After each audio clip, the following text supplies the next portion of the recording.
Мэри и Питер оплакивали своего покойного сына, погибшего в ужасной аварии. Каждый день они ходили к его могиле. Тем не менее, примерно через месяц они обнаружили, что кто-то всегда опережал их.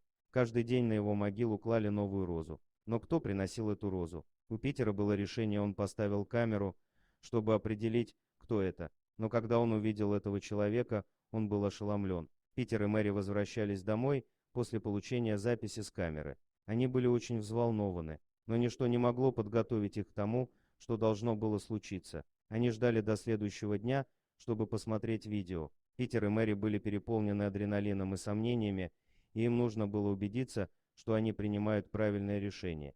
Когда экран дернулся и появилось всплывающее окно, Питер и Мэри наблюдали. Все, что им нужно было сделать сейчас, это нажать кнопку воспроизведения, чтобы узнать, кто все время оставлял красные розы на могиле сына. Встретятся ли они с этим человеком? Родители Мэри и Петр так и не оправились полностью от смерти их сына Майкла. Ему было всего 18 лет, когда он погиб в автокатастрофе. С тех пор они были только вдвоем, с чем им тяжело было смириться. Похороны, конечно, были очень тяжелыми, но им повезло, что их окружало так много заботливых друзей и членов семьи. Пришло много людей, и они были благодарны. За такое короткое время Майкл явно оказал такое влияние на жизни людей. Они ежедневно посещали его могилу, принося в память о нем цветы и безделушки. Это стало для них ритуалом, а также способом быть с ним рядом. Но потом они обнаружили нечто странное. Мэри и Питер шли на кладбище в понедельник, но подойдя ближе к могиле сына, они обнаружили что-то на ней. «Этого вчера здесь не было», — заметила Мэри.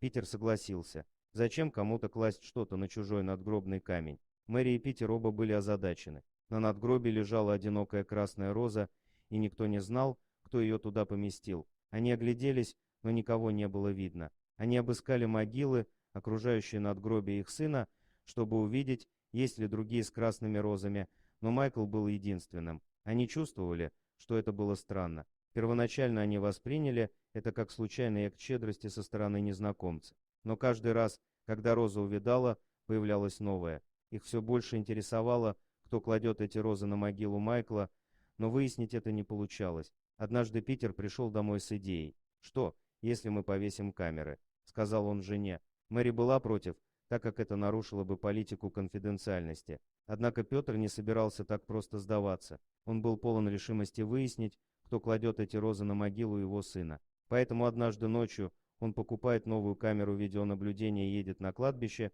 ничего не сказав жене. К могиле их сына подошел человек, одетый во все черное. Они ничего не могли сказать о том, кто это мог быть. Единственной отличительной чертой была единственная малиновая роза посетителя.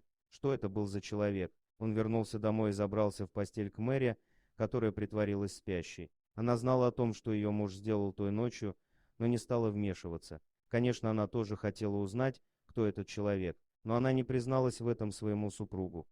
Дорогие друзья, если вам понравилось видео, поставьте лайк, а также подписывайтесь на канал, где найдете еще много интересного.